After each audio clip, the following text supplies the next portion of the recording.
Bismillahirrahmanirrahim. Assalamualaikum warahmatullahi wabarakatuh. Perkenalkan, nama saya Sarina Trinanda dari Prodi Sistem Informasi Fakultas Ilmu Komputer Universitas Tomaka Mamuju.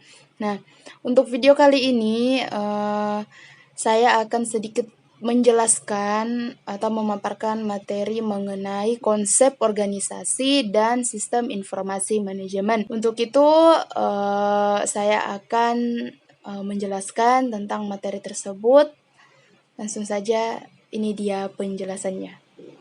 Oke, saya akan mulai menjelaskan. Nah, organisasi merupakan sistem yang saling mempengaruhi dan saling bekerja sama antara yang satu dengan yang lain dalam suatu kelompok untuk mencapai suatu tujuan tertentu yang telah disepakati bersama. Nah, kemudian ada unsur-unsur organisasi. Unsur-unsur organisasi merupakan elemen-elemen yang saling terkait satu dengan yang lain untuk mencapai suatu tujuan tertentu hingga terbentuklah organisasi. Nah, oke, apa-apa saja unsur-unsur organisasi tersebut? Yang pertama itu ada orang. Nah, dalam suatu organisasi harus ada sekelompok orang yang bekerja dan salah satunya ada yang memimpin organisasi tersebut. Itu nanti akan ada penjelasan khususnya mengenai struktur organisasi. Kemudian elemen yang kedua atau unsur yang kedua itu adalah tujuan. Nah, dalam organisasi harus ada tujuan yang akan dicapai, baik itu dalam jangka pendek maupun dalam jangka panjang.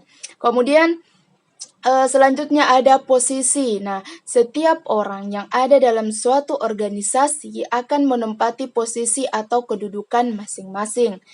Itu sama halnya dengan struktur. Kemudian selanjutnya ada pekerjaan. Setiap orang yang ada dalam suatu organisasi tersebut mempunyai job atau pekerjaan masing-masing sesuai dengan posisi yang dimiliki. Nah, itu semua akan saling terkait. Kemudian teknologi. Setiap organisasi dalam mencapai tujuan, baik jangka pendek ataupun jangka panjang, pasti membutuhkan teknologi untuk membantu dalam pengolahan data untuk menjadi suatu informasi. Kemudian ini adalah elemen selanjutnya yaitu struktur. Nah, itu seperti yang saya katakan tadi, struktur organisasi merupakan pola yang mengatur pelaksanaan pekerjaan dari setiap orang yang ada dalam organisasi tersebut. Nah, itu struktur yang seperti yang saya jelaskan tadi. Nah, setiap orang yang berada dalam struktur itu mempunyai pekerjaan-pekerjaan dengan pola yang masing-masing. Kemudian yang terakhir ada lingkungan luar. Lingkungan luar organisasi merupakan elemen yang sangat penting dan akan mempengaruhi keberhasilan dari organisasi tersebut. Kemudian penjelasan kedua ada namanya bagan organisasi. Bagan organisasi adalah penggambaran struktur kerja dalam suatu organisasi, di mana di dalamnya menunjukkan hubungan, wewenang, dan tanggung jawab serta deskripsi pekerjaan yang harus dilakukan. Kemudian ada penjelasan selanjutnya mengenai prinsip-prinsip organisasi. Nah, prinsip-prinsip organisasi adalah nilai-nilai yang digunakan sebagai landasan kerja bagi setiap orang yang ada dalam organisasi tersebut untuk mencapai keberhasilan tujuan yang telah disepakati bersama. Nah, adapun prinsip-prinsip yang ada dalam organisasi itu meliputi yang pertama ada tujuan organisasi yang jelas, tujuan organisasi harus jelas juga. Kemudian yang kedua ada tugas yang dilakukan harus jelas. Kemudian selanjutnya adalah pembagian tugas yang adil, kemudian selanjutnya penempatan posisi yang tepat. Kemudian yang terakhir adanya koordinasi dan integrasi.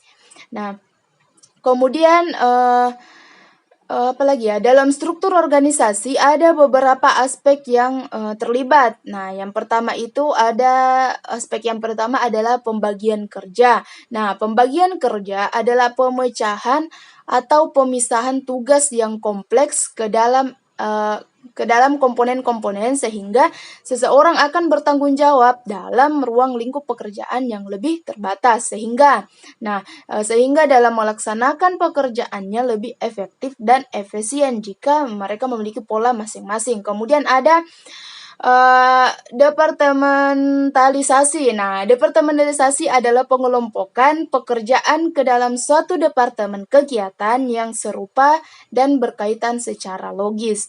Kemudian juga ada namanya koordinasi ya. Koordinasi adalah suatu proses integrasi tujuan-tujuan dan kegiatan-kegiatan fungsional yang terpisah supaya mencapai sasaran perusahaan secara efisien. Kemudian, kita beralih ke sistem informasi manajemen. Nah, di sini saya akan menjelaskan definisinya terlebih dahulu. Sistem informasi manajemen merupakan, suatu sistem yang diterapkan dalam suatu organisasi untuk mendukung pengambilan keputusan dan informasi yang dihasilkan oleh, tingkatan manajemen atau dengan kata lain, teknik pengolahan informasi dalam suatu organisasi. Itulah, manfaat sistem informasi manajemen dalam organisasi. Dikatakan manfaat utamanya dalam suatu organisasi sistem informasi manajemen dapat memberikan dukungan dalam pengumpulan informasi atau perancangan rangkaian alternatif tindakan. Nah, selanjutnya sistem informasi manajemen juga membantu untuk merealisasikan keputusan dalam pengawasan dan serta memberikan umpan balik yang berkaitan dengan hasilnya. Nah, itu manfaat dari sistem informasi manajemen. Kemudian selanjutnya pengambilan keputusan dalam sistem informasi manajemen. Oke, kali ini kita akan bahas itu. Pengambilan keputusan adalah proses identifikasi dan pemilihan sekumpulan tindakan untuk memecahkan suatu masalah tertentu. Nah, itu memiliki langkah-langkah dalam memecahkan masalah. Nah, adapun langkah-langkah dalam memecahkan masalah tersebut, yang pertama ada investigasi situasi, kedua mengembangkan alternatif, ketiga evaluasi alternatif dan memilih yang terbaik, kemudian selanjutnya adalah melaksanakan dan menentukan keputusan. Oke.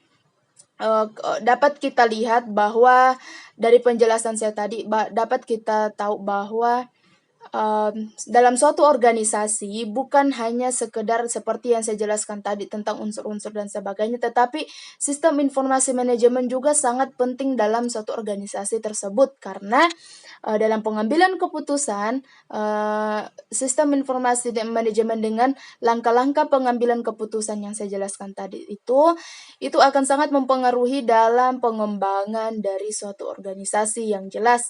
Makanya dalam suatu organisasi itu harus memiliki sebuah sistem yang jelas, sebuah struktur yang jelas dengan orang-orang yang terlibat di dalamnya dengan pola kerja masing-masing sehingga apa? Sehingga tujuan dalam organisasi tersebut dapat tercapai dengan sesuai harapan kita. Nah, mungkin itu saja penjelasan sedikit dari saya. Tentunya ini masih banyak kekurangannya, tapi saya masih dalam proses belajar juga, lebih dan kurangnya mohon dimaafkan. Wallahumma fiqh ila qomit thoriq. Assalamualaikum warahmatullahi wabarakatuh.